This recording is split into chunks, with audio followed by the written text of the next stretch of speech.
Welcome to this edition of Miles Ahead, and you join me here inside a Tesla Model 3 Performance. Now we're going to have a look around, drive around and all that sort of thing, but we're going to do things slightly differently today, because one of the things that's always sort of put me off or made me anxious about owning an EV is those what-if scenarios. So if you need to cover long distances in a day, range anxiety is very much a thing. How easy is it to do that? Now for me that centres around going to football, so you get long away days, driving across the country.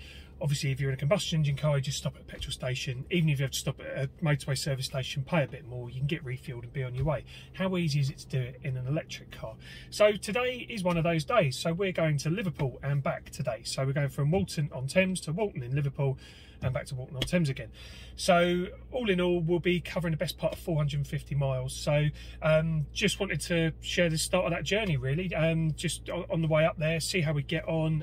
The Teslas, obviously, their supercharging network is streets ahead of everyone else's. So it is a little bit of a cheat code, but we'll see how it's gone. I've plugged it into the sat nav. It's said that we're going to stop at Kiel services on the M6 on the way up there. It tells you how long you'll need to charge for to have enough to get there. Obviously we'll need to give it a bit more for getting the way back as well, but yeah, looking forward to it. We'll see how we go. So I charged the car up overnight. We're on 96%, which is saying a range of 294 miles. Now it was quite cold overnight, temperature was around about freezing, so when I charged it last night it did have 300 miles of range, so it has lost 6 miles of range already just because of the cold, but we've got about 166 miles to get to Kiel, so we'll see if that all adds up, which hopefully it will.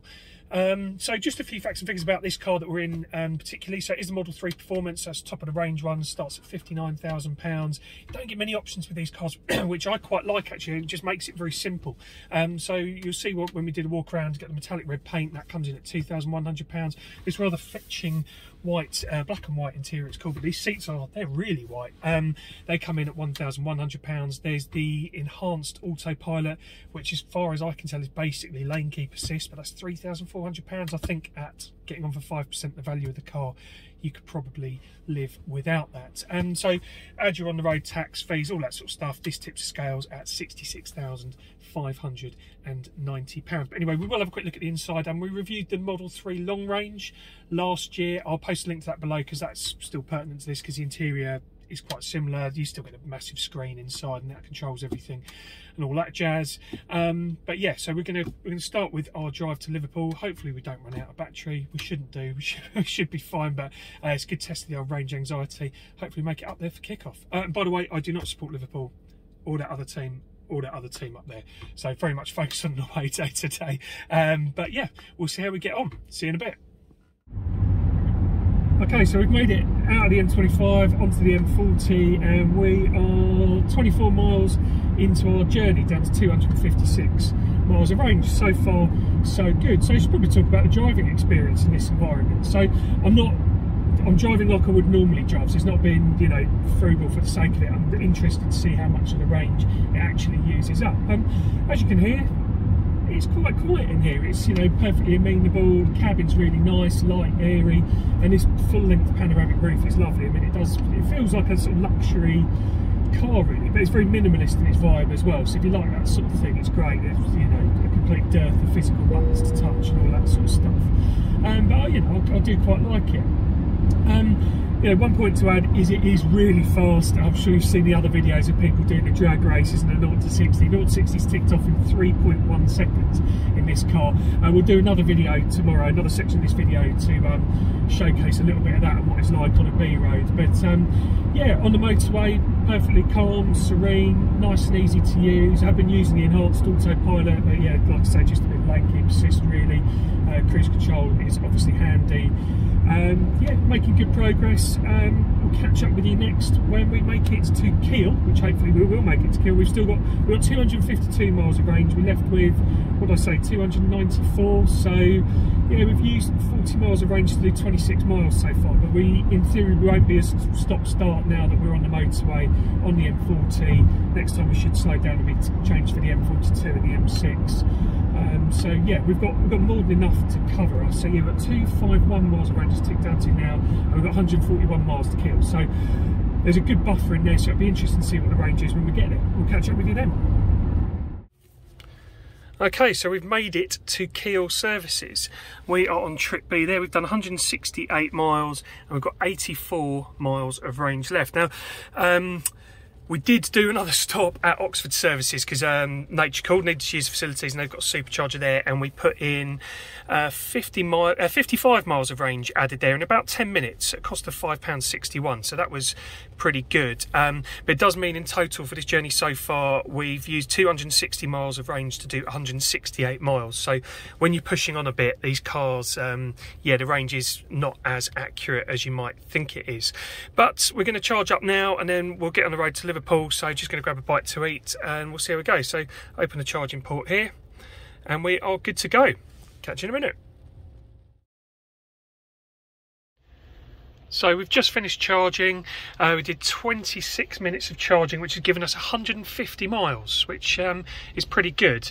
And the total cost of that charge was £14.75. So yeah, really not bad at all. Popped into Kiel Services, had a coffee and a bite to eat from a well-known takeaway restaurant chain, and yeah, we're good to go now. So that's it really. We should roll into Liverpool. There's a bit of traffic on the M6. We should take another sort of hour and 10 minutes from here, but we've got plenty of range now. So in total we've charged for 36 minutes and we've added 205 miles of range, which yeah, is pretty good. So yeah, if you can time it with your toilet breaks and just grabbing a coffee and all that sort of stuff, then yeah, not been too painful at all. Hopefully I'm not speaking too soon and there's not a serious accident on the M6 that eats into our time and all that sort of stuff. But yeah, so far so good, and not really had any range anxiety at all to speak of. So yeah, not all bad. Anyway, we'll wrap this up when we get to Liverpool. And we've made it, 223 miles. We've done it in 4 hours, well, 4.5, so half an hour of stopping. Yeah, well, 36 minutes of stopping, sorry, so just over. Not bad, yeah, I must say. Like I said, I've always had range anxiety about doing these sorts of journeys, just because, like, you know, if you are going to the football or something like that, and you've got to do a long journey in the electric car, you've obviously got the hassle of charging the things up and all that sort of stuff, which is a bit of a pain. But I must admit, this is where Tesla is streaks ahead of everyone else. Their supercharger network is brilliant. It's been hassle-free stopping. There's been 8 superchargers at both places we've stopped, and one of them 6 were taken, but the other one, when we came out, there were only 2 taken. So you're going to get in and out, and they just charge so quickly. You think you put 150 miles in 26 minutes. I mean, that's pretty good going. So yeah, all in all, it's been a very, very easy journey. Set off about 9 o'clock. It's 1:30.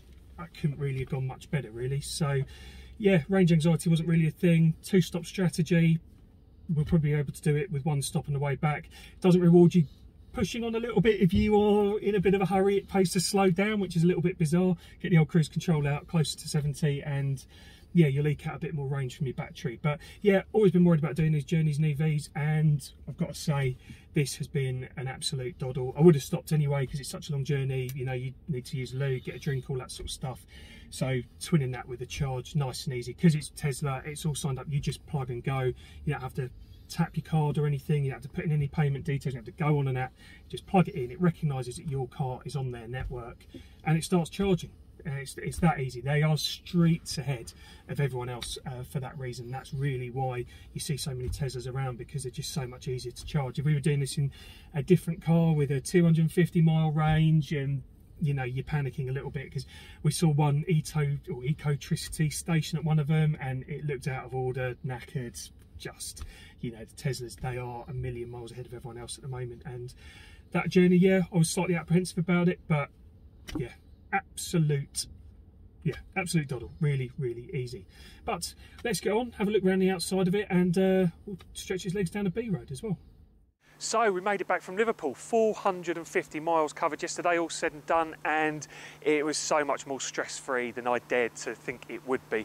Tesla's supercharger network, as I mentioned though, is just so far ahead of everyone else's. If you are going to be doing long journeys, it is still the choice. There's a couple of times we'd stopped, you've got a row of 8 Tesla superchargers and there's only 2 charging points for non-Tesla electric cars. Yeah, it makes it yeah, a compelling reason to get one. But anyway, so this is the Model 3 Performance, which looks the same as the Model 3 Long Range, which looks the same as the Model 3 Standard Range. The upgrades are very subtle on it. As mentioned at the top, this red paint is one of the options fitted to this car at £2,100. I think you can have it as white, have it in white as standard, which explains why you see so many white Tesla Model 3s on the road. They do a couple of other colours. There's a dark blue on there that's 1,100 quid, but yeah, this is 2,100. So we get into the standard fittings on the Model 3 Performance. You get these 20-inch Uber turbine wheels. As you can see through there, the Tesla branded red brake calipers as well. So another hint to the sporting performance that this car provides. As I mentioned as well, so this comes with the black and white interior option. That's £1,100. I think it looks really good actually. I mean, these, as I mentioned, these seats are white. They are really, really white. But yeah, I don't know how you'd feel about that if you've got kids and other things like a dog or something. What would become of those seats? I don't know, but it does look really, really good. Another thing you get are these pedals. They're upgraded over the normal ones. I don't know how, sorry. As we come around to the back, you get the 20-inch Uber turbine wheels at the back as well with the red brake calipers. And the other thing to notice next time you're lining up a traffic light race against a Tesla Model 3, if it has the carbon fibre lip, don't bother. We'll have a quick look in the boot as well, because it's a slightly different configuration from the Long Range. So you still get the massive boot, but the charging cables are in the rear here, they're in the front trunk. In the Long Range, or they were in the Long Range that we tested last year, as I mentioned at the top. We'll put a link to that video in the description below. So that just frees up a bit more storage space, makes this car really practical. Plenty of storage space. You get heated rear seats as well, and you get heated rear middle seat as well in the Teslas, which is yeah, it's a nice touch for your passengers. But it can only be controlled by the driver through that front screen. So if you've had a falling out with someone on a hot summer's day, they might put your heated seat on for you in the back. But we found out what it's like on the motorway, where, like I say, I was really impressed with it yesterday. Found it really easy to get to and from Liverpool, much easier than I dared anticipate. But this is the Model 3 Performance. It does do 0 to 60 in 3.1 seconds. So it's only right that we test out its sporting credentials and find out what it's like on a decent B road. Right, so what's the Tesla Model 3 Performance like out on a decent B road? Well, I'll see if the noise comes through on the microphone here, because you do get a real electrical whoosh when you floor it. Let's have a go. It just, you know, it's silent the way it picks up. I mean, it's startlingly fast, this car. I mean, you just get that instant hit and whoa, off you go. One of the things that a lot of people have said about these cars is that you get bored of that. You know, yeah, okay, it does 0 to 60 in 3.1 seconds, but, you know, it's a one-trick pony and you get bored of doing that. I must say, I'm not actually convinced you would. Yeah, I mean, it does lack the theatre, obviously, of a V8 rumbling away under there, but I'm not sure you would get bored of doing that. I mean, what Tesla have done exceptionally well with the Model 3 is they've made it useful in a real-world setting. You can use the power just normally, you know, it doesn't take anything extra, you know, and you just power along, because it's four-wheel drive. You get a lot of grip. But what I mean by real world setting is, like, if you're at traffic lights and you need to make a gap, or if you're on the motorway and you need to make a gap, or you need to pull out from a junction, that sort of thing, that pace is actually incredibly useful, because you're making gaps that in a normal car you're just not going to make. And because it does have such good traction as well, it's very rarely does it feel like it's struggling to cope to get the power down. And it's really, really quite impressive, and it's just always 100%. It's just bam, press the throttle and away you go. Silent but violent. It is really, really quite something.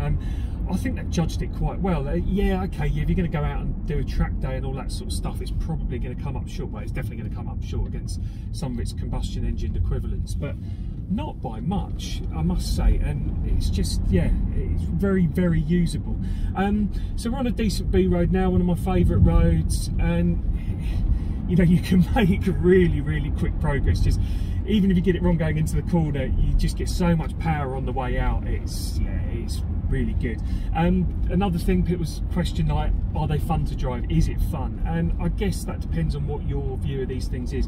If you like a car that gets a bit ragged on the limit, and you know, you get a bit of slippage, you can get the back end out and all that sort of stuff, then yeah, this probably isn't for you. But if you like to play it safe and you just want that instant hit of power and, you know, make progress quickly, then yeah, it is fun actually. I've I have actually quite enjoyed driving it. It feels very safe, very serene, very settled. Yeah, it doesn't have the same sort of thrills at the edge that other cars do. We reviewed the Alfa Romeo Giulia Quadrifoglio a few videos ago.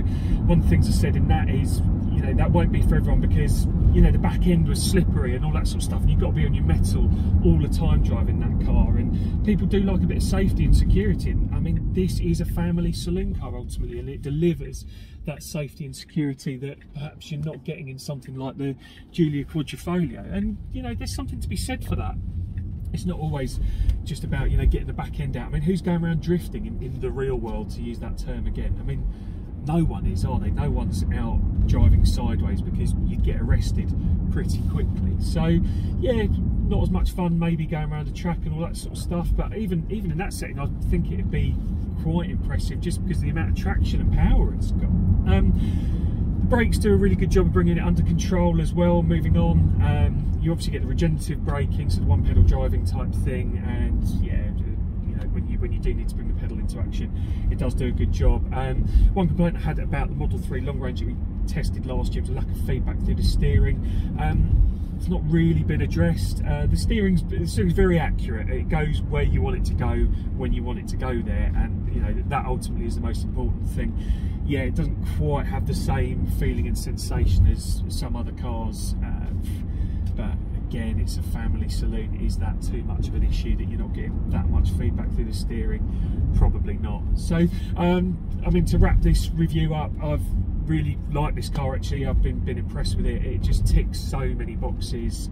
It's fast, it's practical, spacious, very easy to run. Their charging network's exceptional. I've got to give it to Tesla on that front, and yeah, just not too many drawbacks on it really at all. I've been perfectly happy with it, and you know, you've got your ISOFIX, all that sort of stuff in there.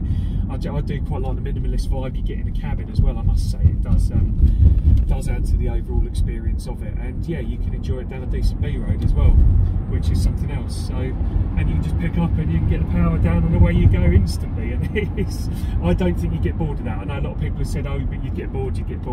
I really don't think you would. But I'm waffling on now. I've liked this car a lot. I think at £66,000 you're not getting anything else that touches it speed wise. Yeah, if you want a bit more drama and, you know, more thrills and spills, yeah, combustion engine equivalents is still the way to go. But I mean, as an EV, I think Tesla, mainly owing to that supercharger network, is still so far ahead of the game. But I mean, it's packed such a punch, and it's just, I'll come back to it again, in real world use case, there's not much to draw back on this. It is super fast, really easy to get around, just a really accessible car to get around. And yeah, I guess to conclude, I like this car, I like it a lot. I can certainly see the appeal in it, and yeah, just really easy to use. I've really liked it. I hope you've enjoyed this video. If you have, please hit like, and please consider subscribing as well. We've got loads of videos on the channel, and we've got loads more coming up as well. We've got a slight change of pace up next. We've got an Audi RS5, and we've got a Maserati Ghibli Trofeo, we've got a Ferrari Portofino M, we've got a McLaren 720S Spider, and we've got an Audi SQ7 coming up as well, and we've got a Mercedes EQA, so another EV to benchmark this against as well. So yeah, please hit subscribe, and hopefully we'll see you soon. Thanks.